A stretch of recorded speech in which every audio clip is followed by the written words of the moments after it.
Somos almas hambrientas buscando un espacio. Desplieguen sus alas, mis calos y calas. Esterarte, imposible no amarte. Imposible no amarte. Hola hermanas y hermanos, ¿cómo están? Bienvenidos a otra edición de Ester Arte. Tendré que estar acá Ester, pero bueno, está de duelo, perdió a un ser querido, así que bueno, voy a reemplazarla yo con un inglés, bueno, sepan disculpar, medio flojito, pero bueno, ella me viene enseñando. Así que bueno, quería empezar a leer, como se acuerdan ustedes, Marilyn in Her Own Words, y vamos a pasar a la etapa de Starlet. Ese es el título. A ver cómo sale. During the time that Marilyn Monroe was still married to Jim Dougherty and he was at sea, she hung around in cafes, among other places, to kill the time. These bars were full of agents, or at least guys who claimed they were. A lot of the girls who hung out there hoped they would break into movies that way. This agent really liked me, I think. We met a few times. He told me that I was special and that I had the looks to be in movies. He said that if I did this, was what I was doing, with the right man, I might be able to be in pictures. I laughed at him and told him I couldn't act. And he said, neither can so and so or so and so. He named some of the big actresses then. I thought about it after he left. You know, I decided maybe he was right. At first, he was just a thought, but it got bigger and bigger. It became my ambition, my only ambition, the first one I ever had. Everybody in Hollywood was there to take over the new girls. We had our choice. We could be picked up by some handsome young actor and have a little fun, or we could go off with some big wig and make a few dollars. Or if we really were lucky, we could get him to help us find a part. Most of us always tried to find an old guy. I got to be known pretty quick. They considered me a hot number back then.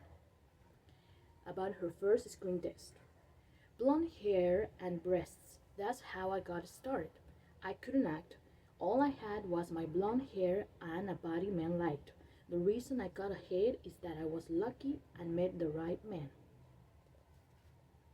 I had appeared on 5 magazines covers, mostly men's magazines, with cover girls who aren't flat-chested. I was on C 4 or 5 months in a row. Each time, they changed my name. One month, I was Norma Jean Dougherty.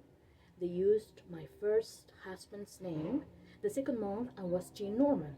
I don't know what other names they used, but I must have looked different each time. There were different poses, outdoors, indoors, but mostly just sitting looking over the Pacific. That brought in the swimsuit idea. You look at those pictures and you didn't see much ocean, but you saw a lot of me.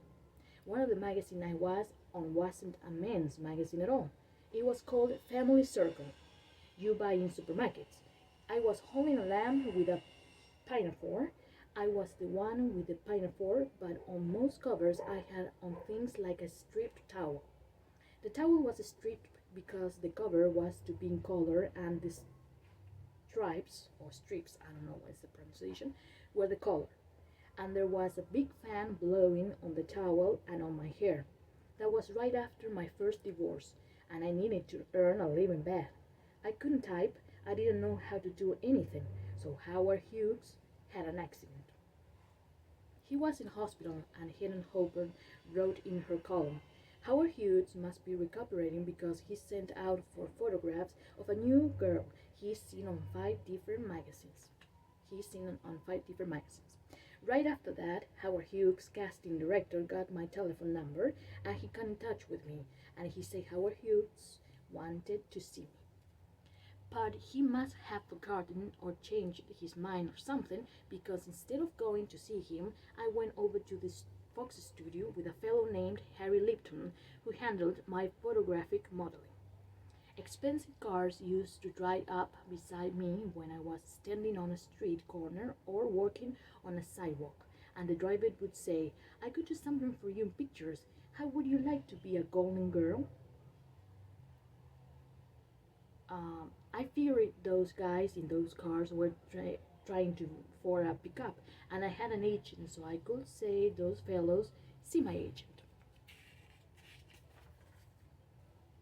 That's how I happened to be handled by Harry Lipton. When Ben Lyon saw me, he said, "You're the first girl I've discovered since Jean Harlow, who I'm sure will make it."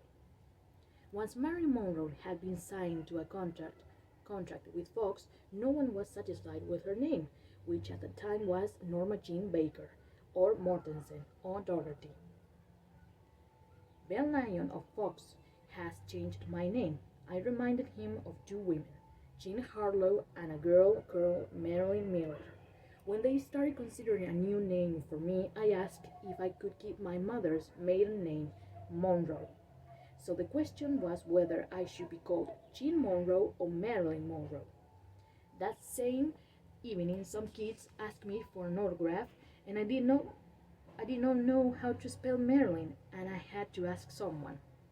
Marilyn posed for endless publicity pictures, including one series to accompany the story that she had been a baby.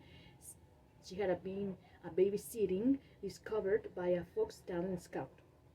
They could at least have had me at Daddy City. They could at least have had me be a Daddy Sitter. Marilyn Monroe was in Atlantic City to pose with all the candidates for the Miss America title. There she was approached by someone from the army who had the idea of getting her to pose with the real Miss Americas. A whack, a wave, and a waff. And then that man got the idea to stand on a chair to take the photograph so that camera could look a long way inside my dress. The photo didn't attract much attention, and all the newspapers threw it out until a top army official banned publication of the photograph on the grounds that it showed too much Marilyn. Instantly, the photo became national news, and despite the fact that it was late, Marilyn Monroe got out of bed to answer the phone and come. I'm very surprised and very hurt. I wasn't aware that my neckline was too low. I'd noticed people looking at me all day, but I thought they were admiring my Grand Marshal's badge. That evening, some kids asked for me an autograph, and I didn't know how to spell Marilyn, and I had to ask someone. This is written in a big phrase. Marilyn tried hard to persuade Daryl Zanuck to let her play more demanding roles. His idea was not one would pay their money for a ticket to see me in a decent role. I would have been happy to do anything, to get him to let me try something different. He wasn't interested at all. Every other guy was. Why wasn't he?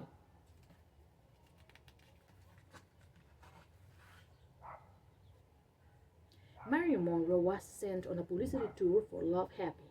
She knew that she would be going to New York and Chicago, and because of the temperature she expected there, but only woolen clothes with the spent money. When she arrived in New York, thought it was during a heat wave, though it was during a heat wave. Mr. Gowan's agent, who was in charge of my publicity tour, could cope with anything. You have to make the most of what you have, he explained. He had the idea of making me pose on the carriage steps, my face running with sweat, holding an ice cream cone in each hand. The caption on the photo said, "Marilyn Monroe, the screen hottest blonde, cooling herself." When I started out in movies, I used to go to night school. The headmistress didn't know who I was and couldn't understand why boys from other classes sometimes popped their heads through the door during a class to look at me and whisper. One day she decided to ask my classmates who told her I acted in movies. She said, "I took here for a young girl straight out of convent." That's one of the biggest compliments I've ever been paid.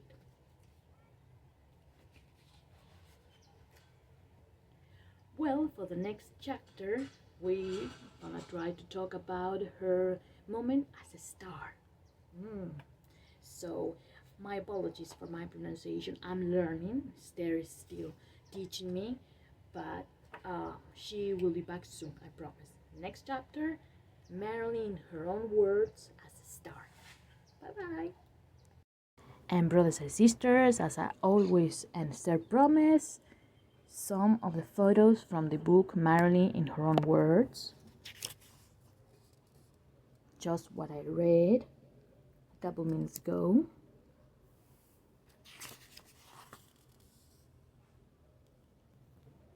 Here with Ben Lyon.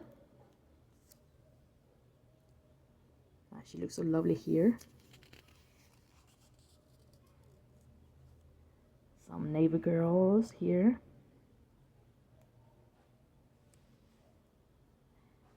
Here with Rand Brooks in Ladies of the Chorus. With the director, famous director John Huston on the set of the Asphalt Jungle.